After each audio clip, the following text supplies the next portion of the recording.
பயத்தை நம்மை விட்டு நீக்குகிற இயேசு கிறிஸ்துவின் நாமத்தில் வாழ்த்துக்கள். எபிரேயருக்கு எழுதின நிருபம் 3ஆம் அதிகாரம் 15ஆம் வசனம் இப்படியாய் சொல்லுகிறது: ஜீவ காலமெல்லாம் மரண பயத்தினாலே அடிமைத்தனத்திற்குள்ளானவர்கள் யாவரையும் விடுதலை பண்ணும்படிக்கும் அப்படியானார். எப்படியானார் என்று அதற்கு முந்தின வசனம் சொல்லுகிறது: பிள்ளைகள் மாம்சத்தையும் இரத்தத்தையும் உடையவர்களாய் இருக்க அவரும் அவர்களைப் போல மாம்சத்தையும் இரத்தத்தையும் உடையவரானார். மரணத்திற்கு அதிகாரியாகிய பிசாசானவனை தமது மரணத்தினாலே அழிக்கும்படிக்கு என்று எழுதப்படுகிறது. இன்றைக்கு உலகத்திலே சத்ருவினுடைய மிகப்பெரிய ஆயுதம் மனிதர்களை பயமுறுத்துவதும் அவர்களை விசுவாசியாதபடி செய்வதுமே இன்றைக்கு பிசாசினுடைய மிகப்பெரிய தந்திரமாக இருக்கிறது. எல்லா மனிதர்களையும் பயத்துக்குள்ளாக்கி எல்லா மனிதர்களிலும் தேவன் பேரில் இருக்கிற விசுவாசத்தை அழித்து போடுகிற ஒரு கிரியை மாத்திரம் சத்ருவானவன் மிகவும் தீவிரமாய் செய்து கொண்டு வருகிறான் என்றே சொல்ல முடியும்.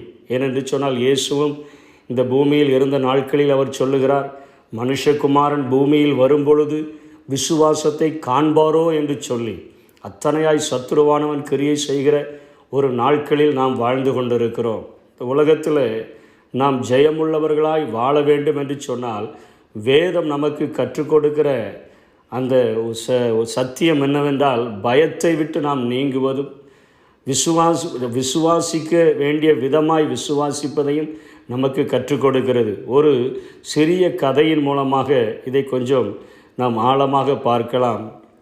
ஒரு தேசத்தில் ஒரு தகப்பன் ஒருவர் இருந்தார்.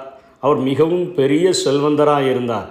அவர் அந்த ஊருக்கே அவர் வாழ்ந்த மாவட்டத்திற்கே கடன் கொடுக்கிற அளவிற்கு மிகவும் ஒரு பெரிய ஒரு செல்வந்தனாக அவர் வாழ்ந்து வந்தார். அவருடைய நாட்களிலே ஜனங்கள் கஷ்டப்படுகிற ஜனங்களுடைய டாக்குமெண்ட்ஸ் எல்லாவற்றையும் வாங்கிவிட்டு அவர்களுக்கு பணம் கொடுக்கிறவராக தன்னுடைய பெயரிலேயே அந்த பத்திரத்தை அவர் எழுதி வைத்து கொண்டு அவர்களுக்கு பணம் கொடுப்பதும் அவர்கள் திருப்பி பணத்தை கொடுத்தால் அவர்களுக்கு அந்த டாக்குமெண்ட்டை திருப்பி கொடுப்பதுமாக இப்படி அந்த ஊரில் உள்ள மிகப்பெரிய தொகையான மக்களினுடைய எல்லா டாக்குமெண்ட்ஸையும் அவர் கைப்பற்றி விட்டார். இப்போது அந்த ஜனங்களுக்கு அவர் வாழ்ந்த நாட்களிலே அவர் வாழ்ந்த அந்த நேரங்களிலே இருந்த ஜனங்கள் எல்லாருக்கும் அவர்கள் வட்டியை கட்ட முடியாமல் பணத்தை கட்ட முடியாமல் அநேக நேரங்களிலே அந்த டாக்குமெண்ட் முங்கி போகக்கூடிய ஒரு சூழ்நிலை உருவானதினாலே அவர்கள் எல்லாருக்கும் அந்த கடன் வாங்கின எல்லாருக்கும் மிகுந்த ஒரு பயம். ஐயோ, எங்களுடைய சமுதாயம், எங்களுடைய வாரிசுகள் இனிமேல் என்னாக போகுதோ தெரியலையே, என்னுடைய பிள்ளைகள் என்னாக போகிறார்களோ தெரியலையே, எங்களுக்கென்று இருந்த ஒரு நிலத்தை கூட நாங்கள் கொடுத்து அதற்கென்று பணத்தை வாங்கிவிட்டோமே, நாங்கள் எப்படி இனிமேல் நாங்கள் அதை விவசாயம் செய்தோ அல்லது உழைத்தோ நாங்கள் அல்லது பயிரிட்டோ அல்லது நாங்கள் எப்படி இந்த பூமியில் வாழப்போகிறோம், எங்களுடைய எதிர்காலம் எங்களுக்கும் எங்களுக்கு பிறந்த பிள்ளைகளுக்கும் ஒரு சூனியமாக தோன்றிவிட்டதே என்று சொல்லி அவர்கள் மிகவும் பயந்து நடுங்கி கொண்டிருந்த அந்த நேரத்தில் இனிமேல் எங்களுக்கு வாழ்வே இல்லை என்று சொல்லி அவர்கள் அவிசுவாசத்தினால் நிறைந்திருந்த நேரத்திலே அவர் மரித்து விட்டார். அந்த செல்வந்தர், அவருடைய மகன் அந்த எல்லா சொத்துக்களுக்கும் பொறுப்புகளுக்கும் அவன் உரிமையாளனாக வந்தான். அப்படி உரிமையாளனாக வந்த அவனிடத்தில் அங்கே இருக்கக்கூடிய அநேகர் அவனுக்கு ஆலோசனை சொன்னார்கள், உங்கள் அப்பா இவ்வளவு ஆட்களுடைய சொத்துக்களை எல்லாம் டாக்குமெண்ட்டுகள் எல்லாவற்றையும் அவர் வாங்கி அவர் எல்லாத்தையும் சேர்த்து வைத்திருக்கிறார். அந்த ஜனங்கள் வாழ்கிறதற்கே மிகவும் கஷ்டப்படுகிறார்கள், மிகவும் அவர்கள் வேதனைப்படுகிறார்கள், மிகவும் பயந்து சாகிறார்கள். அவர்களுக்கு நீங்கள் ஏதாவது உதவியை செய்ய வேண்டும் என்று சொன்னவுடனே அவர் ஒரு தீர்மானம் எடுத்தார். அவர் யார் யாரிடத்திலெல்லாம் எங்கள் அப்பா வாங்கினார் என்று சொல்லி அவரால் முழுமையாய் கண்டுபிடிக்க முடியவில்லை. அட்ரஸ்கள் இல்லை, எல்லாமே அவரிடத்துல டாக்குமெண்ட்ஸ்கள் தான் ஏராளம் இருக்கிறது. அவர் உடனே ஒரு பேப்பரில் ஒரு விளம்பரத்தை செய்தார். என்ன விளம்பரம் செய்தார்? இந்த தேதியிலே இத்தனை 10 மணியிலிருந்து 1 மணி வரையிலும் நான் இந்த இடத்திலே என்னுடைய ஆஃபீஸிலே நான் உட்கார்ந்திருப்பேன். நீங்கள் வந்து என்னை பார்க்கும் பொழுது நான் உங்களுக்கு தேவையான உங்களுடைய டாக்குமெண்ட்ஸ் எல்லாவற்றையும் எந்த ஒரு பணத்தையும் நீங்கள் செலுத்தாமல் எந்த ஒரு வட்டியும் நீங்கள் செலுத்த அவசியம் இல்லாமல் நான் எல்லாவற்றையும் உங்கள் கைகளிலே திரும்ப தந்து விடுவேன் என்று சொல்லி ஒரு நியூஸ் ஒன்றை அவர் அந்த நியூஸ் பேப்பரில் பப்ளிஷ் பண்ணினார். இதை அந்த கடன் வாங்கின எல்லா ஜனங்களும் பார்த்தார்கள், எல்லாரும் கேள்விப்பட்டார்கள். அந்த பெரியவர் செல்வந்தர் இறந்து விட்டார், அவருடைய மகன்தான் இப்படிப்பட்ட ஒரு பொறுப்புக்கு வந்திருக்கிறார், வந்த உடனேயே இப்படிப்பட்ட ஒரு காரியத்தை அவர் சொல்லியிருக்கிறாரே, இது நம்முடைய வாழ்க்கையில் சாத்தியமாகுமா என்று நினைத்தார்கள், அவிசுவாசப்பட்டார்கள். இருந்த போதிலும் என்ன நடக்கிறது என்று சொல்லி பார்க்கலாம் என்று சொல்லி அந்த ஆபீஸ் முன்பாக காலை 8 மணியிலிருந்தே கூட்டங்கள் குவிய ஆரம்பித்து விட்டது. கூட்டம் நிறைந்து வழிகிறது. அந்த கடன் வாங்கின எல்லாரும் வந்து விட்டார்கள். எப்படியாகிலும் நம்முடைய டாக்குமெண்ட்டை நாம் திரும்ப பெற்றுக்கொண்டு சென்று விடலாம் என்று சொல்லி சரியாக 10 மணிக்கு அந்த செல்வந்தரினுடைய மகன் உள்ளே தன்னுடைய உதவியாளரோடு கூட வந்தார். அந்த ரூமுக்குள்ளாக நுழைந்தார். அங்கே அமர்ந்திருந்து அவர் ஒவ்வொருவரையாய் உள்ளே வர சொல்லுங்கள் என்று சொன்னார். 10 மணியிலிருந்து அவர் ஒவ்வொரு மணித்துளிகளாக எதிர்பார்த்து கொண்டிருக்கிறார். யாருமே உள்ளே செல்லவில்லை. எல்லாருக்கும் ஒரு பயம், எப்படி ஒரு பைசா கூட நம்ம இல்லாமல் வந்திருக்கிறோம், பணம் இல்லாமல் யாராவது டாக்குமெண்ட்டை திருப்பி தருவாங்களா, பணம் இல்லாமல் யாராவது நம்ம கடன்களெல்லாம் மன்னித்து நம்ம டாக்குமெண்ட்டை கொண்டு போங்கன்னு சொல்லிடுவாங்களா அப்படின்னு சொல்லி உள்ளே போகிறதற்கு பயம் ஒரு பக்கம், அவர்களுடைய அவிசுவாசம் ரெண்டும் அவர்களை தடுத்து நிறுத்திவிட்டது.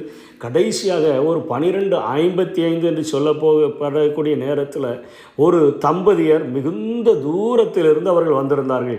அவர்கள் வேகமாக வந்துவிட்டு சொன்னார்கள் வெளியே நிற்கிறவர்களிடம், ஏன் இவ்வளவு நேரம் எல்லாரும் வெளியே நிற்கிறீர்கள், அவர் ஓனர் உள்ளே இருக்கிறாரா, வந்து விட்டாரா என்று கேட்கும்போது, ஆமாம் அவர் உள்ளே தான் இருக்கிறார், உள்ளே போய் பாருங்கள் என்று சொல்லி மற்றவர்கள் எல்லாரும் என்ன நடக்கிறது என்று சொல்லி பார்க்கும்படியாய் அவர்கள் 2 பேரையும் உள்ளே தள்ளி விட்டு விட்டார்கள். அவர்கள் உள்ளே போன உடனே இவர்களை 2 பேரையும் உட்கார வைத்தார். இவர்களுடைய எல்லா கடன்களையும் மன்னித்து அவர்களுடைய டாக்குமெண்ட்டை எந்த ஒரு பணமும் செலுத்தாதபடி அவர்களுடைய கைகளிலே அவர் திருப்பி கொடுத்து விட்டார். அவர்கள் மிகுந்த சந்தோஷத்தோடு வெளியே வரும்பொழுது சரியாக மணி 1 ஆகிவிட்டது. அதற்கப்புறம் அவர்கள் கேட்டார்கள், என்ன நடந்தது, ஒரு பைசா கூட நாங்கள் கொடுக்கலை, ஒரு பணமும் நாங்கள் கொடுக்கலை, எங்களுடைய டாக்குமெண்டெல்லாம் திருப்பி கொடுத்துட்டாரு, எங்கள்கிட்ட வாங்கின சைன் வாங்கின பேப்பரெல்லாம் கிழிச்சு போட்டார், இனிமேல் நீங்கள் பயம் இல்லாமல் சந்தோஷமாக வாழுங்க, உங்கள் எதிர்காலத்தில் உங்களுக்கு தேவையானபடி வாழுங்கன்னு சொல்லி எங்களை அனுப்பிட்டார் அப்படின்னு அவங்க சொல்லும்போது இவர்கள் முந்தி அடித்து கொண்டு ஓட முற்படும் பொழுது அந்த செல்வந்தரின் மகன் தன்னுடைய உதவியாளரோடு கூட வெளியே புறப்பட்டு சென்று விட்டார். எல்லாரும் கேட்டாங்க, ஐயோ நாங்கள்லாம் வெயிட் பண்ணுகிறோம், நாங்கள்லாம் வருகிறோம். அவர் இந்த உதவியாளர் சொல்லிவிட்டார், உங்களுக்கான அந்த டைம், கொடுக்கப்பட்ட டைம் முடிந்து விட்டது என்று சொல்லி. இன்றைக்கு நாம் ஒரு கிருபையின் காலத்தில் வாழ்ந்து கொண்டிருக்கிறோம். வேதம் 2ஆம் நரகத்தை குறித்து, 2ஆம் மரணத்தை குறித்து பட்டியலிடுகிறது. எப்படி என்று சொன்னால் வெளிப்படுத்தல் 21ஆம் அதிகாரம் 8ஆம் வசனத்திலே இப்படியாக எழுதப்பட்டிருக்கிறது, பயப்படுகிறவர்களும் அவிசுவாசிகளும் அருவருப்பானவர்களும் கொலைபாதகரும் விபச்சாரக்காரரும் சூனியக்காரரும் விக்கிரகாத ஆராதனைக்காரரும் பொய்யர் அனைவரும் 2ஆம் மரணமாகிய அக்கினியும் கந்தகமும் எரிகிற கடலிலே பங்கடைவார்கள் என்று சொல்லி இந்த பூமியில் சத்துரு பயன்படுத்துகிற அந்த மிகப்பெரிய ஆயுதமாகிய நாம் நினைக்கிறோம் பயமெல்லாம் ஒரு பாவமா என்று சொல்லி அந்த பயத்தில் சிக்கிக்கொண்டு நம்முடைய வாழ்க்கையில் செயலற்றவர்களாய் மாறிவிடுகிறோம். அவிசுவாசம் நம்முடைய வாழ்க்கையை முற்றிலும் அழித்து விடுகிறது. ஜீவகாலமெல்லாம் மரண பயத்தினால் இருக்கிற நம்மை விடுதலை செய்யும்படியாக, நம்மை ஐஸ்வர்ய சம்பன்னராய் மாற்றும்படியாய் நமக்காக தரித்திரராக மாற்றப்பட்ட இயேசு நம்முடைய பாவத்தின் அடிமைத்தனம் எல்லாவற்றையும் தன்னுடைய இரத்தத்தினாலே கழுவி நம்மை சுத்திகரிக்கிற ஒரு ஆண்டவர். அவர் அருகில் வரும்பொழுது, அவருடைய அழைப்புக்கு செவி கொடுத்து வரும்பொழுது நம்முடைய பாவங்கள் செவேரென்று இருந்தாலும் அதை பஞ்சை போல வெண்மையாய் மாற்றுகிற அந்த கிறிஸ்துவின் இரத்தம் அது இன்றைக்கும் நம்மை சுத்திகரிக்கிறதற்கு, அந்த மரண ஆக்கினை நின்று நம்மை விடுதலை ஆக்குகிறதற்கு, பயத்தினின்று நம்மை விடுதலை ஆக்குகிறதற்கு இன்றைக்கும் அது உண்மையுள்ளதாக இருக்கிறது.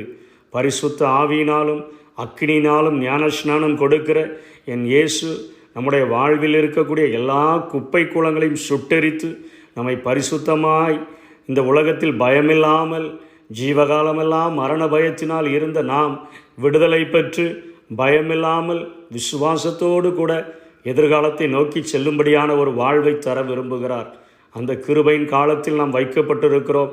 இன்று அவருடைய சத்தத்தை கேட்போமாகில், அவரிடத்தில் நாம் எழுந்து வந்தோம் என்று சொன்னால் அந்த வார்த்தையை விசுவாசித்து பயத்தை தூக்கி தூரே போட்டுவிட்டு தைரியமாய் அவரிடத்தில் அந்த கிருபாசனத்தண்டையில் நாம் சேரும் பொழுது நம்மை வாழ்வழிக்க அவர் இன்றைக்கும் உண்மை உள்ளவராய் இருக்கிறார். இந்த சத்தியத்தின் மூலமாய் கர்த்தர் நம்மை ஆசீர்வதிப்பாராக. ஆமென்.